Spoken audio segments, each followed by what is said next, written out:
para contarles un poco la historia de cómo llega este expediente a la Corte Penal Internacional.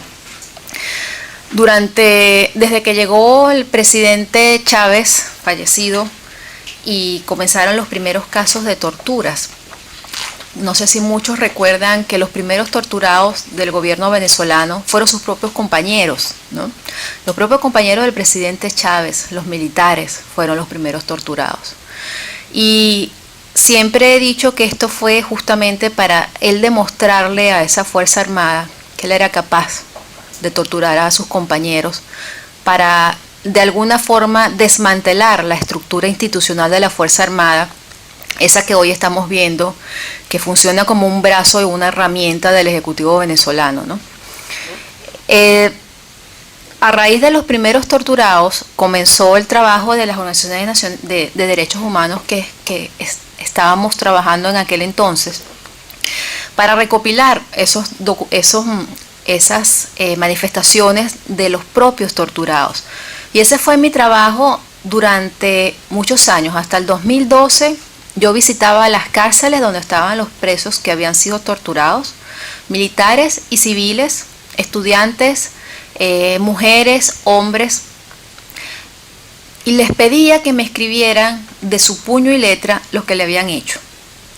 Testimonios de puño y letra que luego se rayaban el dedo pulgar con la tinta, se lo ponían al testimonio y me lo firmaban. Y eso era lo que yo mandaba a la Comisión Interamericana de Derechos Humanos y a la Relatoría contra la Tortura de las Naciones Unidas. Por este trabajo me acusaron de traición a la patria en el año 2005 porque yo malponía al gobierno venezolano en las distintas instancias internacionales, porque ellos eran unos santos y yo era la mala de la película. Y muchas otras acusaciones que vinieron posteriormente en el año 2009, 2010, conspiración, desestabilización, por simplemente pues asesorar a los estudiantes, a los jóvenes, de cómo ser activista de derechos humanos y cómo defender la democracia en una Venezuela que cada día se acercaba más a lo que estamos viviendo hoy en día, porque nos fueron desmantelando la democracia poco a poco, ¿no? Secuestrando los poderes públicos y secuestrando las instituciones a lo que estamos viviendo hoy. Esos testimonios recopilados durante años, yo decidí, cuando me acusaron en el año 2010 de desestabilización, la Asamblea Nacional, y ordenaron abrir una investigación en mi contra, yo me los llevé a la República Checa. Y yo quiero contarles esto porque es algo que cuento poco, ¿no? Y es el por qué está todo entrelazado. Porque el presidente Havel, Václav Havel, presidente de la República Checa, sí, ojalá que todos conozcan su historia y sepan quién es. Desde el año 2007 me había invitado a hablar de los presos políticos venezolanos, interesado en saber quiénes eran, cuántos eran y cómo él podía ayudar. Uno de los primeros presidentes europeos en preocuparse por la situación venezolana, sobre todo por los presos políticos, porque había escuchado lo que estaba sucediendo y él decía que Venezuela estaba viviendo lo que había vivido la República Checa antes del comunismo. Yo llegué en el año 2007 con él, le conté la historia de los presos políticos, y nunca se me olvida algo que él me dijo. Yo no estoy en Venezuela, yo no conozco la historia de cada uno de ellos, pero yo te pido, yo voy a confiar en lo que tú me estás diciendo, quiénes son tus presos políticos, ayúdame a saber cómo los podemos ayudar, pero no me pongas a defender delincuentes. En aquel entonces teníamos, como ustedes recordarán, nuestros presos políticos, los comisarios, los policías metropolitanos, estaban acusados de delitos comunes, ¿no? Asesinatos por el 11 de abril y todo esto. Y yo le explicaba a él, cuando le estaba explicando quiénes eran, él me dijo, no te preocupes, porque en el comunismo, aquí en Chequia, la mayoría de los presos políticos estábamos acusados de delitos comunes, porque eso lo que hace es quitarle al preso político el valor que tiene como preso político para que sea un delincuente ante la luz pública internacional. Entonces empezó una relación excelente con la República Checa, con la fundación de Havel, que es la llamada Fundación Forum 2000. Y yo en el año 2010, invitada por la Fundación Fórum 2000 al foro en octubre, salgo recientemente acusada por la Asamblea Nacional de conspiración. Y yo agarré todos esos testimonios que tenía hasta ese año, que le puedo decir que son muchísimos, ¿no? Y además son bastante altos y grandes, y me los llevé. Y le pedí al presidente que me los guardara. Y yo le dije, yo no sé para qué me va a servir esto, pero algún día los voy a usar. O sea, algún día estas personas que han sido víctimas de estas terribles torturas tienen que tener justicia, tiene que haber justicia. Y se los dejé. Y bueno, ya vinieron pues los demás años donde pues las torturas y los torturados han dejado sus propios testimonios en los tribunales, en las presentaciones que se hacen en las audiencias preliminares donde ellos cuentan lo que le han hecho, y esas torturas están pues en los tribunales, en los expedientes, ¿no?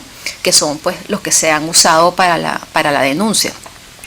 Entonces, para seguirles conversando, yo tomo estos documentos y digo, me habían pedido que escribiera un libro. El Instituto Kassela me había pedido que escribiera un libro sobre torturas. Y yo me siento con todo aquel material y comienzo a leerlo y a releerlo y a recordar las cosas que hemos vivido y lo terrible que ha sido y todo lo que ellos han hecho para tenernos como hoy, ¿no? ¡Wow! Ustedes tienen que leerse ese material para saber qué le pasa a la población civil. Es decir, bueno, voy a continuar. Cuando yo estoy con ese material al frente y comienzo a escribir y comienzo a indignarme cada vez que iba leyendo un caso y un caso y un caso y ver cómo sistemáticamente eran los mismos patrones de tortura por todos los organismos de seguridad para primero amedrentar, intimidar y castigar a la víctima, para conseguir bajo testimonios de tortura que implicaran a otras personas, a compañeros del gremio, a disidentes, a militares, a políticos, a líderes juveniles, y además con la hazaña con la que eran perpetradas por todos los organismos de seguridad, porque es que no ha sido solamente uno, no es el SEBIN, no es la DICIP antes, no es el DIN, la División de Inteligencia Militar, sino hay que ver que han sido todos los organismos de seguridad del Estado de forma sistemática con un mismo patrón y un mismo guión, para asustarlo de modo tal que le dicen a la gente, yo puedo torturar a tu hijo, no me importa el sexo, la edad, la condición social, la condición física, no me interesa. Esto es para llevarlo a la Corte Penal Internacional. El método para la Corte Penal Internacional, una vez que entra el expediente, yo recibo un número. Ese número lo he ido alimentando cada vez que ha habido algo nuevo, noticia nueva, casos nuevos de torturas, que por supuesto las han habido y las he alimentado con los casos nuevos. Además, denuncié a la cadena de mando del llamado Comando Antigolpe, porque el Comando Antigolpe son los mismos malandros, pero en una estructura distinta de represión, ¿no?